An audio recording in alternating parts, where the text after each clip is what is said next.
الحمد لله رب العالمين والصلاة والسلام على سيدنا محمد وعلى آله وأصحابه أجمعين.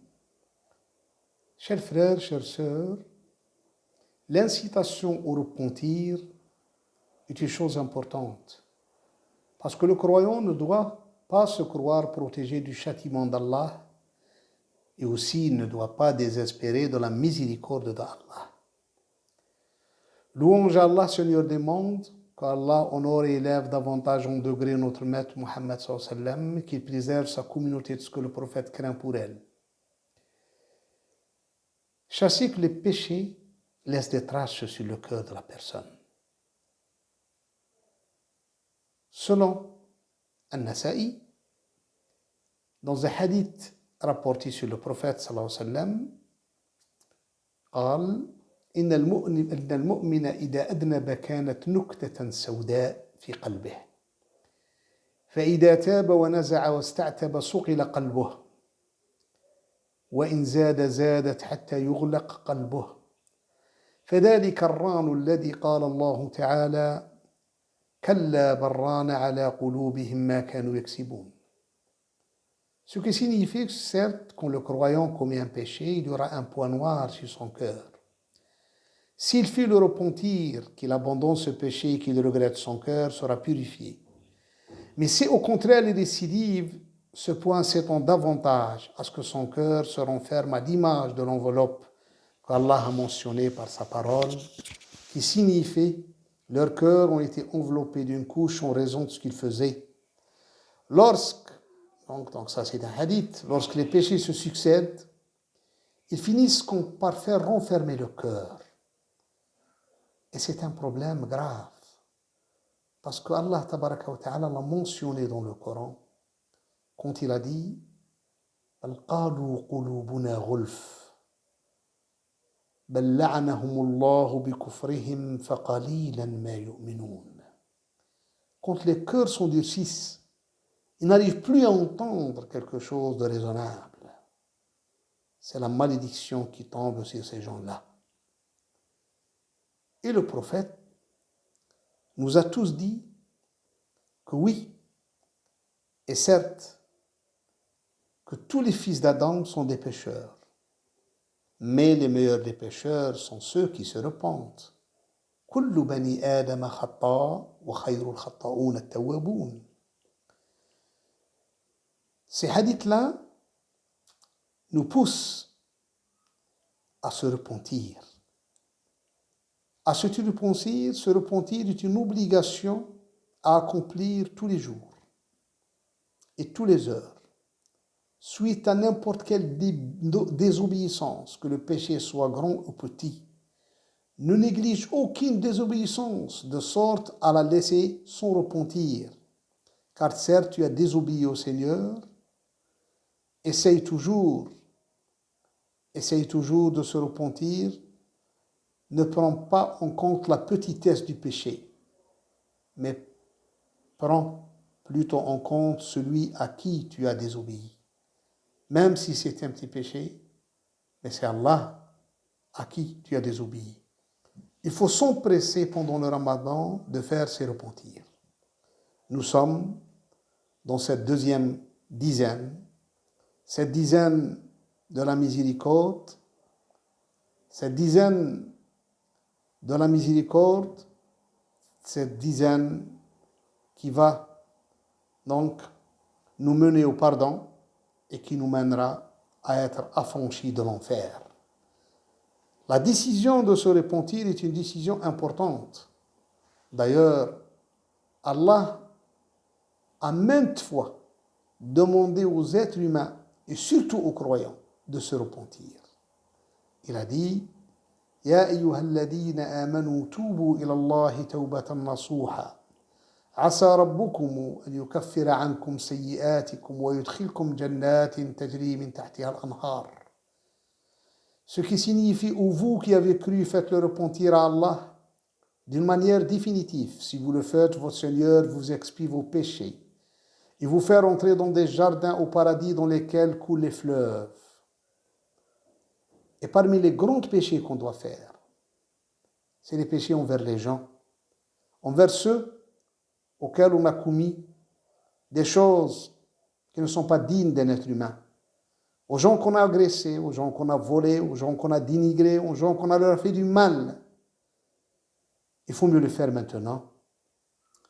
C'est pour cela, si ton péché concernait un des droits des esclaves d'Allah, alors l'acceptation de ton repentir dépend du rétablissement de ce droit à son ayant droit et de s'être débarrassé des charges suite au droit que tu as usurpé. Et le prophète a dit à tous les musulmans: من كان لأخيه عنده مظلمة فليستحله اليوم قبل أن لا يكون دينار ولا درهم. Que celui qui a lésé son frère cherche à réparer cela aujourd'hui, avant que ne vienne un jour où il n'y aura ni dinar ni dirham. Parce que si tu laisses ça au jour de la résurrection, tu finiras par être en faillite. Le prophète a dit qu'il y a de la faillite. Est-ce que vous connaissez la personne qui a fait faillite? La réponse des compagnons: pour nous, celui qui fait faillite, celui qui n'a rien, qui n'a ni un dirham ni un dinar.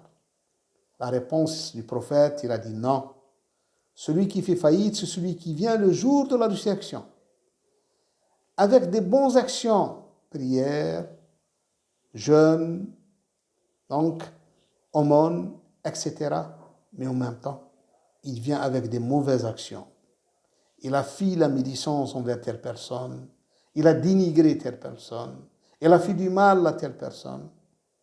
Eh bien, le jour de la résurrection, il doit payer ces erreurs-là. Il ne va pas les payer avec de l'argent, il va les payer avec ses bonnes actions. Et ce sont ces gens-là qui vont prendre ces actions à lui, ces bonnes actions. Quand ces bonnes actions finissent, il va leur ôter, il va leur délivrer du fardeau de leurs mauvaises actions. Et il entrera en enfer. C'est-à-dire, c'est la grande faillite de l'être humain. C'est pour cela que le prophète il nous a demandé, maintenant, ici-bas, dans cette vie ici-bas, d'aller réparer les injustices. Alors ceux qui ont subi les injustices vont prendre des bonnes actions de l'injuste, comme ça au jour du jugement. Allah est clair. Le jour de la résurrection, il y a une justice divine totale, sans exception. يوم لا تملك نفس لنفس شيئا والأمر يومئذ لله. Le jour dans lequel aucun ne détient profit à quelqu'un d'autre. Ce jour-là, personne ne pourra contester le jugement d'Allah. Et le musulman doit faire attention aux injustices envers les êtres humains. Parce que les injustices envers les êtres humains, c'est eux qui nous mènent en enfer. Ce qu'il y a entre nous et Allah, tabaraka wa ta'ala, Allah peut nous gracier, peut nous pardonner. Mais ce qu'il y a entre nous et les autres êtres humains, le mal qu'on aura fait aux gens, c'est aux gens de nous pardonner devant Allah. Et s'ils ne veulent pas, c'est leur droit. Le musulman doit être conscient de ça.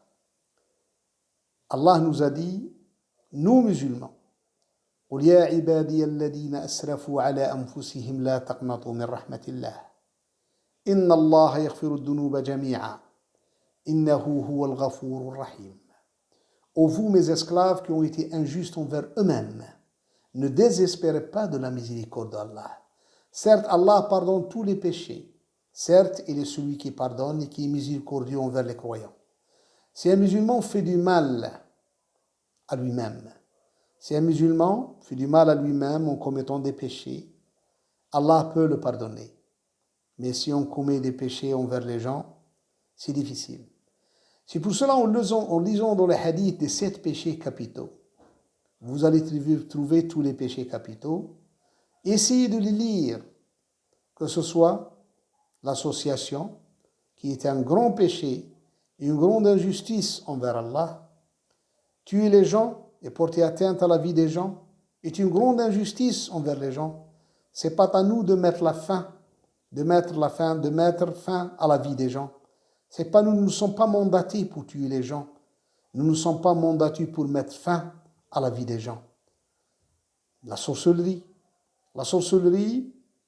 qui vraiment bafouille toutes les choses et laisse des gens vivre un enfer sur terre incroyable. C'est-à-dire qu'on rentre un peu dans le changement de destin des gens à travers la sorcellerie. On veut que telle fille se marie avec tel garçon ou tel garçon aura une autre fille. Ou bien on va carrément essayer de divorcer un couple et ainsi de suite. Si on fait toutes ces choses-là, c'est que nous intervenons injustement dans le destin qu'Allah a tracé. C'est pour cela, si vous lisez ça, c'est quoi? C'est un péché qui comporte une grande injustice. Le faux témoignage, faire du mal à un orphelin, dénigrer les femmes et salir leur réputation. Tout cela, c'est quoi? C'est des péchés.